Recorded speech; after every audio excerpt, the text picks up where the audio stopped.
bienvenue dans cette nouvelle vidéo concernant la nutrition dans le football. Nous avons déjà parlé de la nutrition d'avant-match dans la vidéo précédente qui est disponible dans notre playlist football de notre chaîne. Alors aujourd'hui, concentrons-nous sur la nutrition durant le match. La stratégie nutrition d'un footballeur, ce n'est pas seulement manger les bons aliments en quantité suffisante 3 heures avant le coup d'envoi. Pour viser la performance, la stratégie nutrition démarre dès l'entrée dans le vestiaire et doit être précise car chaque détail compte. En effet, sans stratégie nutritionnelle, les études montrent que les joueurs rencontrent des réductions temporaires de la production physique après la période de 5 minutes la plus exigeante du match et pendant les 15 dernières minutes du match par rapport à la période initiale de 15 minutes. Il a d'ailleurs été constaté que le glycogène musculaire est épuisé après un match à environ 43% des niveaux d'avant-match et reste considérablement réduit jusqu'au-delà de 24 heures après le match. Ceci est dû à une disponibilité insuffisante de glucides qui peut conduire à une hypoglycémie. En effet, une fois que le glycogène hépatique est épuisé, il est impossible de produire suffisamment de glucose pour la circulation à partir des taux inférieurs de gluconéogénèse. Comme le cerveau utilise principalement le glucose du sang comme source d'énergie, l'hypoglycémie a été considérée comme un facteur contribuant à la fatigue. Vous l'aurez compris, une mauvaise stratégie nutritionnelle impacte le rendement sur le terrain, mais également la précision, la concentration du joueur. Un mauvais contrôle, un geste déplacé, vous pensez que la nutrition n'y est pour rien?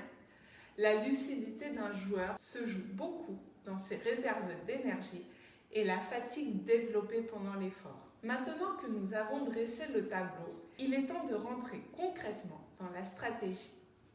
Pendant le match, les deux considérations principales sont donc l'apport en glucides et l'hydratation. Ce dernier point sera développé dans une prochaine vidéo plus en détail. Mais les deux sont étroitement liés vu que l'apport en glucides se fait principalement à travers les boissons isotoniques.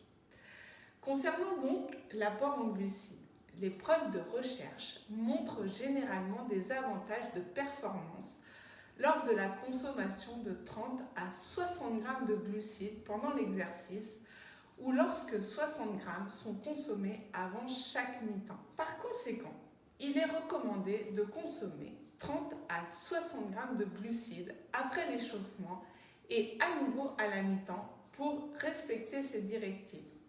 Ceci aura un impact sur la distance parcourue, les sprints de haute intensité, mais également les performances au tir, les performances de vitesse de dribble et les passes. Alors, comment faire?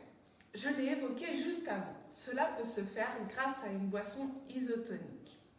Selon le document de consensus de la Fédération espagnole de médecine du sport, la boisson d'effort doit répondre aux objectifs suivants. Attention, prenez des notes. Premièrement, fournir des glucides qui maintiennent une concentration adéquate de glucose dans le sang et retardent l'épuisement des dépôts de glycogène. Deuxièmement, réapprovisionner en électrolytes, en particulier en sodium.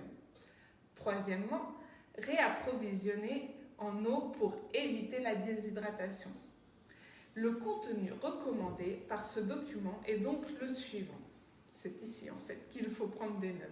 L'apport en kilocalories ne doit pas être en dessous de 80 kilocalories par litre et au-dessus de 350 kilocalories par litre. Au moins 75% des calories doivent provenir de glucides à indice glycémique élevé. Glucose, saccharose, maltodextrine. Elle ne doit pas contenir plus de 9% de glucides, soit 90 g par litre. Elle ne doit pas contenir moins de 460 mg de sodium par litre et plus de 1150 mg par litre. Les autres stratégies sont la consommation de glucides facilement assimilables rapidement, comme les gels ou les pâtes de fruits par exemple. Attention à la consommation de certains fruits, et notamment les bananes, qui induisent un effort de digestion par l'estomac et peuvent donc causer des problèmes gastro-intestinaux pendant le match, en plus de ne pas fournir l'énergie immédiatement. Les fruits comme les raisins secs ou la mangue, qui contiennent plus de glucides, peuvent être privilégiés s'ils sont bien digérés par le sportif. J'ai également constaté régulièrement l'utilisation d'oléagineux ou de barres de céréales qui en contiennent. Attention ici, il s'agit de lipides et non de glucides. Très long à digérer, l'énergie qu'ils fournissent ne sera donc pas disponible immédiatement et ils ne seront d'autant plus pas adaptés pour un exercice à très haute intensité. Concernant les barres de céréales industrielles, elles contiennent beaucoup d'additifs non recommandés pour la santé, en plus de contenir des matières grasses qui sont donc non nécessaires pour l'effort en question. Et enfin, qui peuvent engendrer un effort de digestion qu'il vaut mieux éviter. Allons donc au plus sûr, au plus efficace et au plus simple. Le dernier problème reste l'adhésion du sportif à cette stratégie qui implique souvent pour lui un changement d'habitude. Les matchs de pré-saison, les matchs amicaux ou encore les entraînements similaires à l'exigence d'un match doivent servir à tester cette stratégie. Comme on teste un nouveau système de jeu, on doit également tester la stratégie nutrition. Les pratiques actuelles des joueurs d'élite semblent se situer au plus bas de l'échelle. En effet, des études montrent que chez les joueurs de première ligue anglaise, on constate une consommation moyenne de glucides de 32 grammes par heure, juste avant et pendant un match.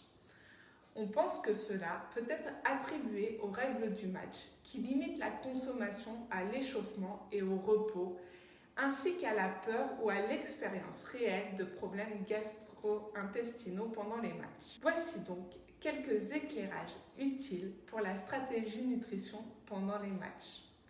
Dans les prochaines vidéos, nous aborderons la récupération après match.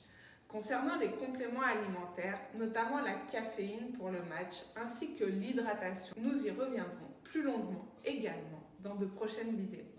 Alors abonnez-vous et restez connectés avec nous.